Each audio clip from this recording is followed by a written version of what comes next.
इतना कहना चाहूँगी कि एक तरफ ईरान इजराइल के ऊपर मिसाइल हमले कर रहा था और एक तरफ ये फॉर्म 47 की हुकूमत अवाम के ऊपर बम गिरा रही थी। और पीटीआई पंजाब गली गली महल्ले महल्ले में कैंपेन स्टार्ट करने लगी है वज़ीर आज़म खान साहब की रिहाई के लिए। जो सबसे इम्पॉर्टेंट बात है वो इम्पॉर्टेंट बात ये है कि आज लाहौर हाई कोर्ट में वज़ीर आज़म खान का केस लगा हुआ है। वो केस जो पिछले कई हफ्तों से बार बार तारीख़ों पर तारीखें दी जाती रही हैं, कभी प्रोसिक्यूटर नहीं आता, कभी रिकॉर्ड नहीं आता, और लास्ट टाइम भी जिस तरह से उसको डिले किया गया और ईद के बाद की तारीख दी गई और कई हफ्ते बाद की तारीख दी गई। तो मैं सिर्फ इतना कहना चाहूँगी कि हम हर पेशी पर साइल के तौर पर वज़ीर आज़म खान के पेश भी होंगे, हम हर जगह जाएंगे भी। और पीटीआई पंजाब गली गली महल्ले महल्ले में कैंपेन स्टार्ट करने लगी है वज़ीर आज़म खान साहब की रिहाई के लिए। अवामी इश्यूज़ के ऊपर आप जितनी मर्ज़ी फस्तायत कर लें, आप जितनी मर्ज़ी FIRs कर लें, आप जितने मर्ज़ी रियासती हथकंडे इस्तेमाल कर लें, मैं सिर्फ आपको इतना कहूँगी कि आपके पास इसके अलावा कुछ भी नहीं रह गया। कल हमने वाइट पेपर इशू किया है। इस हकूमती जो बदहाली है, जो अवाम के ऊपर इन्होंने आज एक और नया पेट्रोल बम गिराया है, उसके ऊपर मैं सिर्फ इतना कहना चाहूँगी कि एक तरफ ईरान इजराइल के ऊपर मिसाइल हमले कर रहा था और एक तरफ ये फॉर्म 47 की हुकूमत अवाम के ऊपर बम गिरा रही थी। पिछले कई महीने तेल की कीमतों में कमी रही, लेकिन इन्होंने 100 रुपये अपनी जेब के अंदर डाले। आज भी ये अपनी अयाशियों का बोझ अवाम के ऊपर डाल रहे हैं। तो पाकिस्तान तहरीक इंसाफ इस हकूमत की जो कारकर्दगी जो बिल्कुल ज़ीरो है वो भी आपके सामने लाएगी। हर तरह की चीज़ को आपके सामने रखा जाएगा, अवाम के सामने रखा जाएगा। मैं आप सबसे ये कहूँगी कि उस माशी जो हमने कारकर्दगी के ऊपर इनकी वाइट पेपर इशू किया उससे ज़रूर देखें। आपको अंदाज़ा होगा कि अशराफिया किस तरह से आम आवाम को लूट रही है। पाकिस्तान तहरीक इंसाफ इस 18 सीटों वाली हुकूमत को सिर्फ ये कहना चाहती है कि आप चाहे बिल्स लेकर आएँ, गुंडा बिल लेकर आएँ, आप हमें रोकने की कोशिश करें, या चाहे आपने ये जो हमारी प्रोजेक्ट्स के ऊपर अपनी तख्तियाँ लगाई हैं और 60 पेजर इशू किया है अपनी तस्वीरी इश्तिहार, हम हर एक को चैलेंज करेंगे।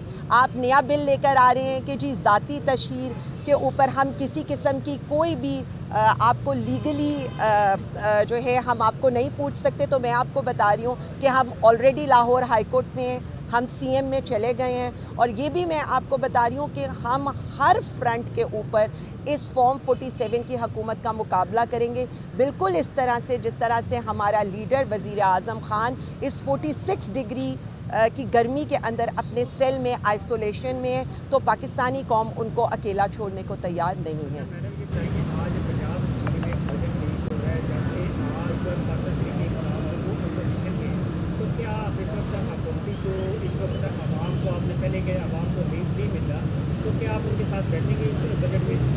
देखें जी, मैं सिर्फ इतना कहती हूँ, जब ये कहा जाता है कि हम बैठेंगे, हम तो 180 सीटों वाली लोग हैं जिन्हें अवाम ने इलेक्ट करके भेजा है।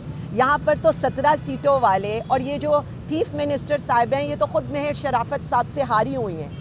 अगर ये धड़ल्ले से जाकर वज़ीर आला की कुर्सी पर, वज़ीर आज़म की कुर्सी पर बैठ सकते हैं, तो हम तो अवाम के वोटों पर आए हुए हैं, हम तो बैठेंगे भी, ऑपोजिशन का किरदार भी अदा करेंगे और इनको बताएंगे भी कि इन्होंने किस तरह से अवाम को लूटा है, किस तरह से इस मुल्क को तबाही के दहाने पर खड़ा किए। मुझे तो ये समझ नहीं आ रही, ये दुनिया के बेस्ट मईशतदान भी ले आएंगे ना, जो तबाही बर्बादी इस हुकूमत ने 3 साल में पाकिस्तानी अवाम के साथ, पाकिस्तान के साथ किया, उसको रिवर्स करना बहुत मुश्किल है। एक वज़ीर आज़म था जो 6% की ग्रोथ लेकर आया था, एक वज़ीर आज़म था जो एक्सपोर्ट लेकर आया था, कारखाने खुल रहे थे, जॉब्स मिल रही थी, अवाम खत्ते गुरबत से ऊपर जा रहे थे। यहाँ पर ये लोग हैं जो अवाम को लूट भी रहे हैं, गुरबत की चक्की में भी पीस रहे हैं, बेरोज़गार भी कर रहे हैं। आपके सामने है सारे हालात। अच्छा मैडम बताइएगा, वज़ीर आला पंजाब ने रात को ट्वीट एक किया, उसने कहा ये सिर्फ क़यादत नहीं कर रही बल्कि एक तब्दीली ला रही है। क्या तब्दीली हो रही है आपकी? जी, उनकी तब्दीली आपको समझ में आ रही है। उनकी तब्दीली हो रही है कि लूट मार पर जो है वो अब कोई सवाल अदालत में भी नहीं पूछा जाएगा, ऐसे बिल लाए जाएंगे। यस, देखें ये तब्दीली है। उसके बाद गली मोहल्ले के ऊपर आप पीटीआई के कारकुनों को पकड़ने के लिए गुंडा जो है बिल लेकर आएंगे। यही तब्दीली है कि हम आपसे कोई सवाल ना कर सकें।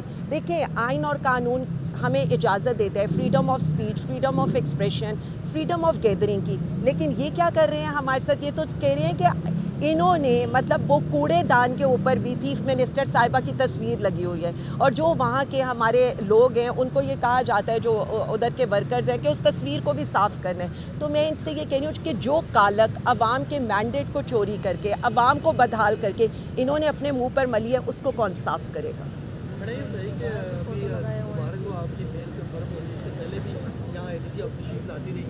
तो 22 को दोबारा आपके एहतजाज है, तो 22 के बाद दोबारा फिर तशरीफ़ भी हो गया। देखिए जी, मैं तो कल बाय चांस ही 10 मिनट पहले उस हॉल से निकल चुकी थी। अभी बस खाना लग रहा था, मैं मीटिंग करके निकल चुकी थी। मेरे कोई मतलब 3 हफ्ते बाद मैंने अपने घर जाना था, नहीं तो आज मैं भी किसी प्रिजन वैन में आपके पास पेश हो रही होती। मैं तो सिर्फ इतना कहूँगी कि हमें बिल्कुल अंदाज़ा होता है हमारी एक प्रेस कॉन्फ्रेंस से कितना डरते हैं, हमें बिल्कुल अंदाज़ा होता है हमारे वाइट पेपर से कितना डरते हैं, हमें बिल्कुल अंदाज़ा है हमारी मीटिंग से कितना डरते हैं। प्रोटेस्ट तो बहुत दूर की बात रह गई है, ये तो हमारी मीटिंग से खौफज़दा हैं, ये तो हमारी प्रेस कॉन्फ्रेंस से खौफज़दा हैं। बेसिकली इनको ये लग रहा है कि जो आईना हम आवाम को दिखा रहे हैं उस आईने से ये डरते हैं। जो वज़ीर आज़म ख़ान इनको रोज़ वहाँ बैठ कर ललकार रहे होते हैं, उससे ये डरते हैं। ये डरपोक हुकूमत है जिनके साथ अवामी हमायत ना हो, बैसाखियों पर हो, वो रोज़ कानसब ख्वाबों में आकर भी इनको डराते हैं। बताइएगा कि अली गंडापुर ने 22 को एहतजाज का ऐलान किया। वो कह रहा है कि निकलूँगा इमरान खान की रिहाई के लिए। पहले भी वो निकले थे, गैप हो गए थे, क्या फिर वो निकलेंगे, गैप हो जाएगा? 26 नवंबर को वहीं खड़े रहे। देखें, मैं सिर्फ इतना कह सकती हूँ कि जो 26 नवंबर को फस्तायत हमारे लोगों के साथ हुई है और जिस तरह से अंधेरे में गोलियां मारी गई हैं, मुझे सिर्फ इतना बता दें, उसके बाद तो किसी का कुछ कहना बनता ही नहीं है। इस मुल्क के अंदर जिस तरह हो रहा है, ये कभी मुझे तो लगता है कि बदतरीन आमरीत के दौर में भी नहीं हुआ। तो एक बंदे को वो आते हैं और वो एक उन पे एक सूबे की ज़िम्मेदारी भी है, और मेरा ये ख्याल है कि हम ये चाह रहे हैं कि तंजीम को और सूबे को अलग रखा जाए। वज़ीर आला साहब अपने सूबे के लिए काम भी कर रहे हैं, और मैं ये कहती हूँ कि उनको इस चीज़ का क्रेडिट भी देना चाहिए कि वो मल्टीपल फ्रंट्स पर लड़ रहे हैं। मैम, ये बताइएगा कि अली गंडापुर साहब ने कहा है कि जिस दफ़ा जब हम आएंगे हथियार साथ रहेंगे, आपको नहीं लगता है कि इससे ज़्यादा नुकसान होगा? पीटीआई ज़्यादा बोलेंगे? मैं सिर्फ इतना कहना चाहती हूँ कि पीटीआई एक पुरअमन सियासी जमात है। हम आइन कानून की हदूद में रहते हुए सारे काम करते हैं। हम आइन कानून की हदूद में रहते हुए एहतजाज जो हमारा आइन और कानून इजाज़त देता है हम वो करेंगे। 126 दिन का हमने धरना दिया, एक पत्ता नहीं टूटा। हमारे जलसे होते हैं, हमारे एहतजाज होते हैं। कभी मैं तो सिर्फ इतना कह सकती हूँ कि एक गमला भी टूटा हुआ आप लोग दिखा दें तो वो एक जमात जिसको आप फितना इंतशारी कहते हैं, हम पर जुल्म हो रहा है। FIRs हम पर हो रही हैं, गोलियां हम पर चली हैं, कारकुन हमारे मारे गए हैं। आप ये सोचें कि 10,000 बंदे को 26 नवंबर को मारा पीटा गया, कम से कम 8 मुकदमे एक कारकुन पर हुआ। आप मुझे ये बताएं कि किस तरह से इसको हुकूमत जस्टिफाई कर सकती है? क्या हुकूमत मतलब ये रियासती दहशतगर्द हुकूमत पर मुसल्लत है? मैं सिर्फ इतना कहूँगी, हम पुरअमन रहकर आइन और कानून की हदूद में रहकर जिस तरह से हमारे लीडर ने बताया हम उसी तरह से हर काम करेंगे। हम कोई इंतशारी नहीं है, फितना नहीं है। इंतशारी और फितना वो है जो इस वक्त हुकूमत में मुसल्लत है। ये बता दीजिए कि एक इल्ज़ाम जो है वो सबसे ज़्यादा ये लग रहा है कि जितने भी एहतजाज हुए हैं उसका कोई आउटपुट नहीं निकला है पीटीआई के, और जो लीडरशिप है वो नहीं चाहती कि इमरान खान बाहर आए। जैसे ही वो बाहर आ गए इनकी दुकान बंद हो गई। क्या कहें? अच्छा, सबसे पहले तो मैं एक बात बता दूँ, PTI, पाकिस्तानी अवाम, हम सब का मतमाए नज़र जो है और सबसे अव्वलीन प्रायोरिटी वज़ीर आज़म ख़ान साहब की रिहाई है।